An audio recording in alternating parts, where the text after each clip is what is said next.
কুচিসাকে ওনা জাপানের এক সত্যিকারের ভুতুড়ে গল্প, যার প্রশ্নের জবাব দিলেই নাকি মৃত্যু।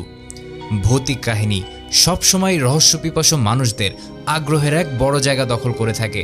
ভৌতিক গল্পের এই ভয়ের মধ্যেও যেন এক অদ্ভুত মজা বিদ্যমান, কিন্তু তা ততক্ষণই মজার যতক্ষণ না আপনার নিজের সাথে সেটা ঘটছে। আজকের এই কাহিনীটি জাপানের এমন এক লোককাহিনী যা শুধু কাহিনীর ভেতরেই সীমাবদ্ধ থাকেনি, বরং এর আতঙ্ক ছড়িয়ে পড়েছিল পুরো দেশ জুড়ে। প্রাণ কেড়ে নিয়েছিল অনেক শিশুর, বন্ধ করে দেওয়া হয়েছিল শিক্ষা প্রতিষ্ঠান। একে নিয়ে তৈরি হয়েছে অসংখ্য মুভি এবং ড্রামা। তাহলে কে ছিল এই কুচিসাকে ওনা এবং সে কি এমন প্রশ্ন করত যার উত্তর কেউই সঠিকভাবে দিতে পারত না? সেই রহস্যই আজ আপনাদের জানাবো। কিন্তু তার আগে আমাদের চ্যানেলের সব এক্সাইটিং ভিডিও মিস না করতে চাইলে চ্যানেলটিকে সাবস্ক্রাইব করে ডান দিকে থাকা বেল আইকনটিকে প্রেস করে দিন। 1970-এর দশক, জাপান তখন খুব দ্রুত গতিতে এগিয়ে চলেছে। এই নতুন সময়ে জাপানের মানুষ ভূত, প্রেত, আত্মা এসব জিনিস অনেক পেছনে ফেলে এসেছিল, কিন্তু এসব জিনিস তখনও তাদের পিছু করা ছাড়েনি। এমনই এক সময়ে আবির্ভাব ঘটে কুচিসাকে ওনা নামক এক ভয়াবহ প্রেতাত্মার। এর মূল শিকার ছিল ছোট ছোট বাচ্চারা। এটি বাচ্চাদের এমন একটি প্রশ্ন করত যেটি শুনে মনে হবে এ আর এমন কি, এবং এর সঠিক উত্তর দিলেই মিলবে মুক্তি। কিন্তু ব্যাপারটা হলো এই প্রশ্নের কোনো সঠিক জবাবই ছিল না। কুচিসাকে ওনা এমন এক মহিলার বেশে আবির্ভূত হয় যে কিনা মাস্ক পরিধান করে, এবং তাকে দেখতে 8-10টা সাধারণ মহিলার মতোই মনে হয়, কারণ জাপানিরা ধুলাবালু ও রোগ জীবাণু প্রতিরোধের জন্য সবসময় মাস্ক ব্যবহার করে আসছে। তো এই কুচিসাকে ওনা পরিধান করত একটি সার্জিক্যাল মাস্ক এবং ওভারকোট। তার মুখ ঢাকা থাকা অবস্থায়ও তাকে দেখে মনে হতো সে অত্যন্ত সুন্দরী। সুনসান নির্জন কোনো রাস্তায় বাচ্চাদের দেখতে পেলে সে তাদের পথ রোধ করে দাঁড়াতো এবং জিজ্ঞাসা করত ওয়াতাশি কিরেই, যার মানে হলো আমি কি দেখতে সুন্দর? শুনতে কতটা সাধারণ, তাই না? বাচ্চারা তার সুন্দর বেশভূষা ও মায়াবী চোখ দেখে বেশিরভাগ সময়ে উত্তর দিত হ্যাঁ, কিন্তু হ্যাঁ বলার সাথে সাথেই কুচিসাকে তার চেহারা থেকে ওই সার্জিক্যাল মাস্কটি সরিয়ে ফেলত, আর তাতেই বের হয়ে আসতো তার বিভৎস চেহারা। কুচিসাকের গাল এক কান থেকে আরেক কান পর্যন্ত পুরোপুরি কাটা ছিল। দেখে মনে হতো কোনো ধারালো চাকু দিয়ে তার মুখ জোর করে এভাবে চিরে ফেলা হয়েছে।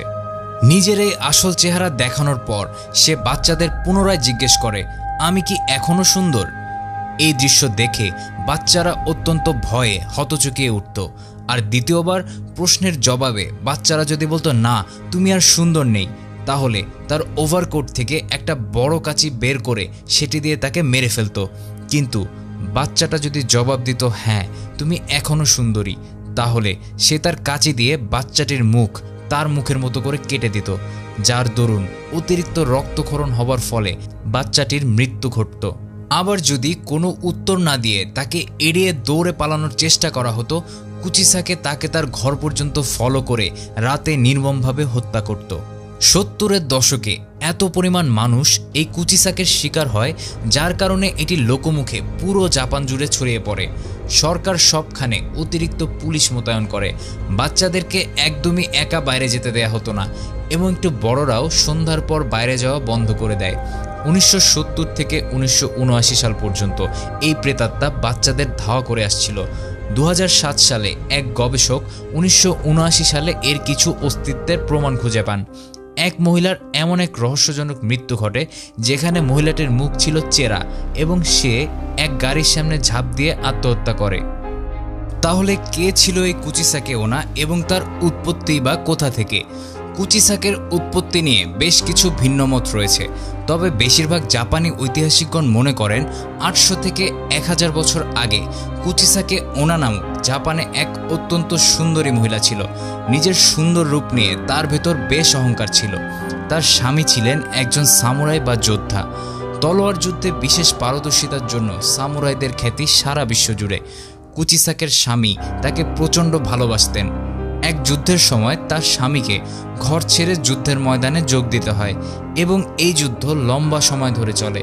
তো এই সময়ে কুচিসাকের সৌন্দর্যের প্রশংসা করার মতো কেউ ছিল না, তাই সে তার সৌন্দর্যের প্রশংসা পাওয়ার জন্য অনেকের সাথে মেলামেশা শুরু করে। পরবর্তীতে যুদ্ধ শেষ করে সেই সামুরাই যখন ফিরে আসে সে এই ব্যাপারে অত্যন্ত জেলাস হয়ে যায় এবং তার ধারালো তলোয়ার বের করে তার স্ত্রীর মুখ এক কান থেকে অন্য কান পর্যন্ত চিরে ফেলে। তারপর তাকে বলে, দেখি কে তোকে এবার সুন্দর বলে। এই দুঃখ সামলাতে না পেরে সে একটি বড় কাঁচি দিয়ে আত্মহত্যা করে। আর এই ঘটনার শোধ নেওয়ার জন্যই এত বছর পর এসে সে সবাইকে জিজ্ঞেস করতে থাকে সে সুন্দর কিনা। আরেকটি কাহিনী বলে যে কুচিসাকের রূপে ঈর্ষান্বিত হয়ে কিছু দুষ্টু মহিলা তাকে নির্মমভাবে মুখ চিরে হত্যা করে। অনেকে এটাও বলেন এক ভুল চিকিৎসা পদ্ধতির কারণে তার মুখের এরূপ বিকৃতি ঘটে এবং সে দুঃখ সহ্য করতে না পেরে আত্মহত্যা করে। কিন্তু প্রত্যেকটি কাহিনী এক সুন্দরী মহিলার অস্তিত্ব স্বীকার করে যার চেহারা কোনো কারণে বিকৃত হয়ে সে মারা যায় এবং এত বছর পর সে তার প্রতিশোধ নিতে আসে। তাহলে এই কুচিসাকে ওনার প্রশ্নের ফাঁদ থেকে বাঁচার উপায় কি? তার আগে বলে রাখি এই রূপকথা কিন্তু এখনও জীবিত আছে। 2000 সালের পরেও জাপানের বিভিন্ন স্থানে ছন্নছাড়াভাবে তার অস্তিত্বের খোঁজ পাওয়া যায়। এমনকি এই রূপকথা দেশের গণ্ডি পেরিয়ে দক্ষিণ কোরিয়াও ছড়িয়ে পড়েছে, যেখানে নাকি এই কুচিসাকে ওনাকে লাল রঙের মাস্ক পরা অবস্থায় দেখা যায়। কুচিসাকের এই কাহিনী নিয়ে জাপানে অজস্র ফিল্ম তৈরি হয়েছে, এমনকি জনপ্রিয় স্ট্রিমিং সাইট নেটফ্লিক্সে কুচিসাকেকে নিয়ে মুভি রয়েছে যার নাম স্লিট মাউথড ওমেন। এবার আপনি যদি দুর্ভাগ্যক্রমে এর সামনে পড়েই যান, তার হাত থেকে বাঁচার কিছু সমাধানও জাপানি রহস্য বিশ্লেষকেরা দিয়ে রেখেছেন। প্রথমবার যখন মাস্ক পরিহিত অবস্থায় সে প্রশ্ন করবে, আমি কি সুন্দর?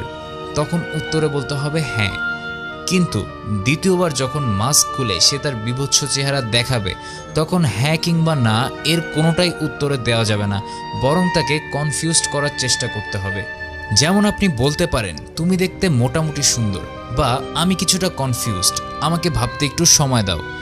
এভাবে কুচিসাকে দ্বিধায় পড়ে যাবে এবং এই সুযোগে দ্রুত সেখান থেকে কেটে পড়তে হবে। কিন্তু এটি তখনই সম্ভব যদি আপনার ভাগ্য ভালো থাকে, আর তা না হলে কুচিসাকে আপনার ঘর পর্যন্ত তাড়া করে বেড়াবে যতক্ষণ না আপনি ঘুমিয়ে পড়ছেন। এখন এমন একটি সময় যেখানে প্রায় সব মানুষই মাস্ক পরে বের হচ্ছে, তাই জাপানের এক মিডিয়া সবাইকে সাজেস্ট করেছে মাস্ক পরিহিতা কোনো সুন্দরী নারী যদি সামনে এসে দাঁড়িয়ে প্রশ্ন করতে চায় তাহলে জবাব না দিয়ে কেটে পড়ুন।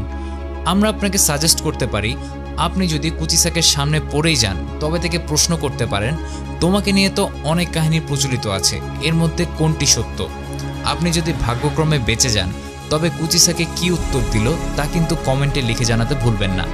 তো এই ছিল জাপানের আরবান লেজেন্ড কুচিসাকে ওনার কাহিনী। আপনি যদি একজন ভৌতিক কাহিনী প্রেমিক কিংবা রহস্য পিপাসু মানুষ হয়ে থাকেন, তবে মোনালিসা রহস্য, তুতানখামেন সমাধির অভিশাপ কিংবা রহস্যময় মায়া সভ্যতা নিয়ে করা আমাদের চ্যানেলের ভিডিওগুলো দেখে আসতে পারেন। কথা দিচ্ছি অনেক ভালো সময় কাটবে। আমাদের আপকামিং সব এক্সাইটিং ভিডিও মিস না করতে চাইলে চ্যানেলটিকে সাবস্ক্রাইব করে ডান দিকে থাকা বেল আইকনটিকে প্রেস করে দিন।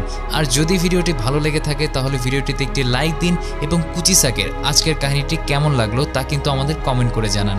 আমাদের নেক্সট ভিডিও আসা পর্যন্ত সকলের সুস্বাস্থ্য কামনা করে আজকে বিদায় নিচ্ছি। অনেক ধন্যবাদ।